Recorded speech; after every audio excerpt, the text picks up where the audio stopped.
el proyecto de fusionarse con Correos? No, la verdad es que Telecomunicaciones de México tiene a su cargo una serie de funciones que van más allá de lo que tradicionalmente se manejaba por el tema telegráfico.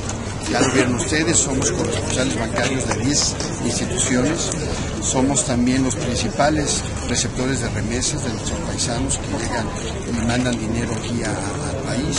Y por otro lado, ustedes conocerán la gama de servicios adicionales que tenemos en Ventanilla, que es prácticamente el pago de cualquier tipo de servicio, de recarga, de pago de teléfono, pago de televisión, básicamente lo que ustedes se puedan imaginar. Y por otro lado, como hacía mención, hay que recordar que Telecom también es el operador satelital del gobierno mexicano. Hoy tenemos a nuestro cargo en una de las áreas de Telecom la operación del sistema MEX, el satélite Bicentenario y el satélite Morelos 3, que ya están en actividad normal. El Bicentenario está prácticamente al 100%, y ya que nos entregaron el Morelos 3 hace una semana, ya estamos en condiciones de empezar a operarlo de manera total. Entonces Telecom es mucho más que lo... Y por otro lado también resaltar el tema de la reforma de telecomunicaciones. Telecom también, a través de la división de redes, opera ya la red troncal que venía de la Comisión Federal de Electricidad. De modo que hoy por hoy Telecom es más de lo que ustedes tradicionalmente ven. ¿Cuánto manejan en remesas al año?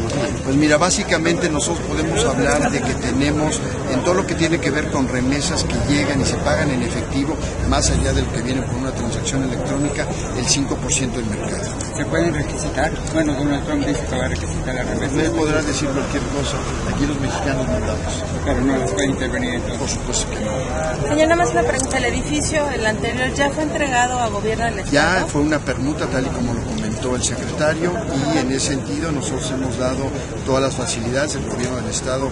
La verdad estamos muy reconocidos con él, con su gobernador, porque sin él esto no hubiera sido posible.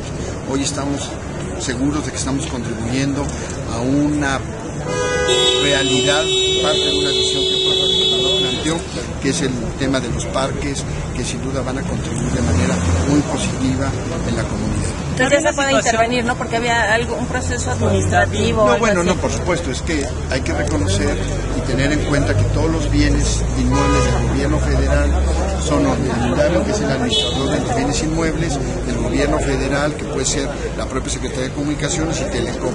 Y es un mero trámite administrativo que se hizo, que se hace y que se tiene que dar cumplimiento sin ningún problema. Pero eso no es tema. Sí, ya totalmente.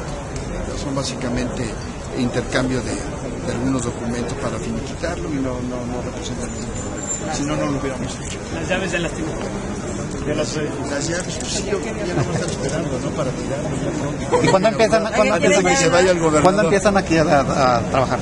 Desde hace 10 días estamos trabajando. Ah, ya están aquí. O sea, pueden pasar a retirar, a depositar o a ver que a mandar un telegrama. Con esta nueva Y prueben a ver si llega. Con esta nueva instalación, ¿qué pretende, qué alcance tendría para la zona del Bajío y por supuesto con Aguascalientes? Bueno, básicamente lo que estamos haciendo es mantener la sucursal que teníamos en el edificio anterior.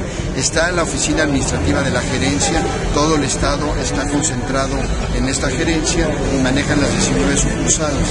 Este es un esquema de un mayor control, de una mejor presencia de la empresa en el estado de Aguascalientes, que sin duda ya vieron el cambio, ¿no? Gracias. Gracias, señor.